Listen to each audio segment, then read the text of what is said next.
নগাঁৱত সংগীত শিল্পীক অপমান অনুষ্ঠান পৰিৱেশনৰ 18 দিনতো নাপালে চুক্তিৰ ধন প্ৰবঞ্চক তথা উদ্যোক্তাৰ বিৰুদ্ধে আৰক্ষী থানাত এজাহাৰ দাখিল মই 27 এপ্ৰিলত নগাঁৱৰ টাউন তেলিয়াগাঁৱত সংগীতৰ অনুষ্ঠান পৰিৱেশন কৰিছিলোঁ ৰুদ্ৰাক্ষ কালচাৰেল একাডেমীৰ আমন্ত্ৰণ মৰ্মে সহযোগী শিল্পীৰ সৈতে অনুষ্ঠান পৰিৱেশন কৰিছিলোঁ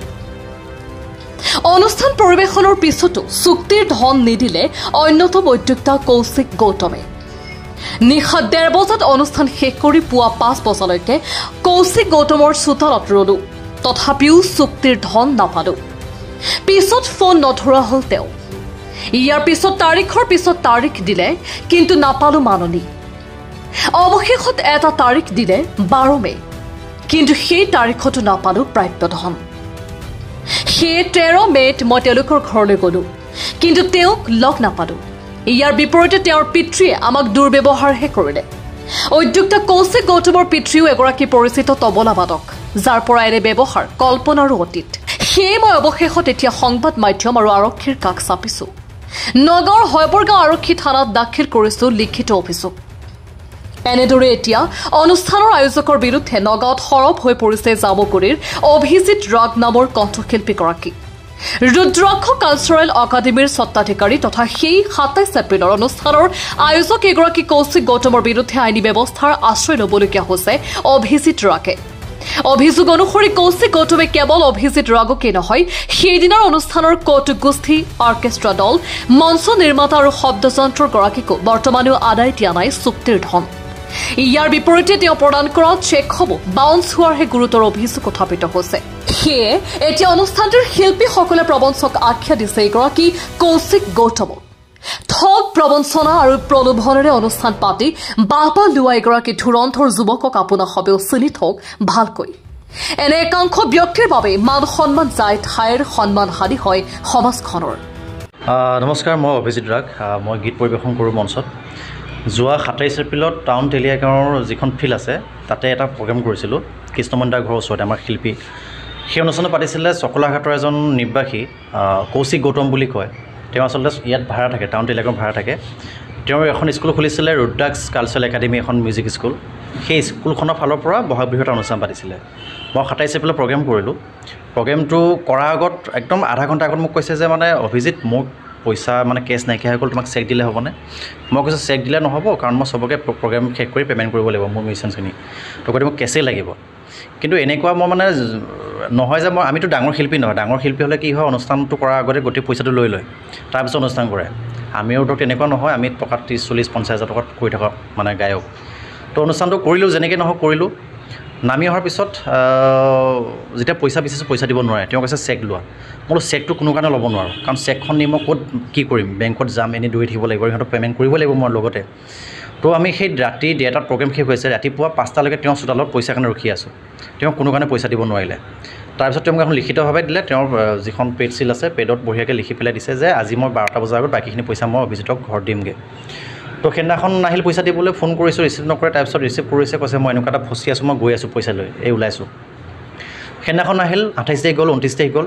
29 তাৰিখে সন্ধিয়া ফোন কৰিছে যে মোৰ জেঠীৰ এজন এক্সিডেণ্ট হ'ল বিৰাট চিৰিয়াছ কণ্ডিশ্যন মই লংকা যাব লাগিব কৈছে তোমাক মই তাৰপৰা আহি পইচা দিম তাৰপিছত নাই 2 তাৰিখে সময় ল'লে যে মই 2 তাৰিখে পইচা দিমগৈ তুমি মানে চিন্তা কৰিব নালাগে 2 তাৰিখ গ'ল 2 তাৰিখৰ পৰা গৈ মই ফোন কৰি ৰিচিভ নকৰে ফোন কৰি ৰিচিভ বহুতবাৰ ফোন কৰিছোঁ কল বেক নকৰে এবাৰ ফোন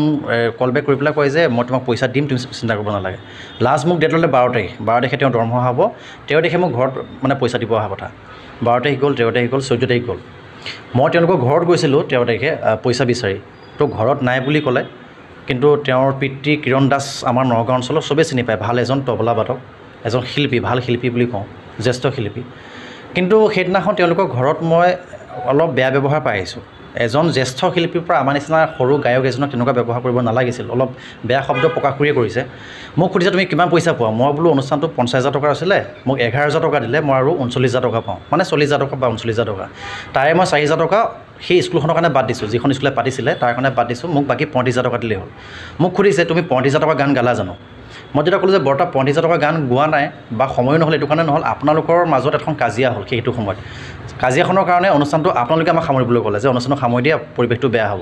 সেইকাৰণে আমি অনুষ্ঠান সামৰিবলগীয়া হ'ল মই 7-8টা গান গাই অহাৰ পিছত মোৰ ক'ৰ ছিংগাৰজনে মাত্ৰ 2টা গান গাইছে তেনেকুৱাতে সামৰি দিবলগীয়া হ'ল এতিয়া কথাটো হ'ল কি সেই প্ৰশ্নটো কৰাটো মই একেবাৰে মানে বিচৰা নাছিলোঁ তেওঁৰ নিচিনা এজন শিল্পীৰ পৰা তাৰপিছত ভিতৰত গৈ পেলাই আৰু এটা কথা কৈছে যে ইমান ডাঙৰ শিল্পী হ'ল পইচা এনেকৈ বিচাৰি আহিবলগীয়া হৈছে ঘৰত মই তেতিয়া এটা কথা কৈছোঁ যে মই ডাঙৰ শিল্পী নোহোৱাৰ কাৰণে মোৰ আজি এইটো গতি হ'ল কাৰণ ডাঙৰ শিল্পী হোৱা হয়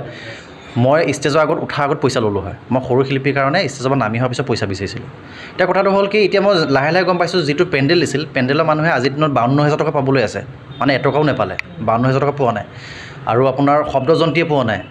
মৰিগাঁৱৰ পৰা এটা দলে ফোন কৰিছে দাদা আমি অৰ্কেষ্ট্ৰা গৈছিলোঁ আমি 7,000 টকা পাব আছোঁ চেক দিছে চেকখন বাউন্স এটা কৌতুক গোষ্ঠী মই ঠিক কৰি দিছিলোঁ কৌতুক গোষ্ঠীক 3,500 টকা দিব লাগে চেকখন দিছে চেকখন বাউন্স মানে তেওঁ আচলতে গোটেই প্ৰগ্ৰেমটো জিৰ' বেলেঞ্চত কৰিলে চবকে চেক দিছে অনুষ্ঠানটো শেষ হোৱাৰ পিছত কোনোটো নাজানে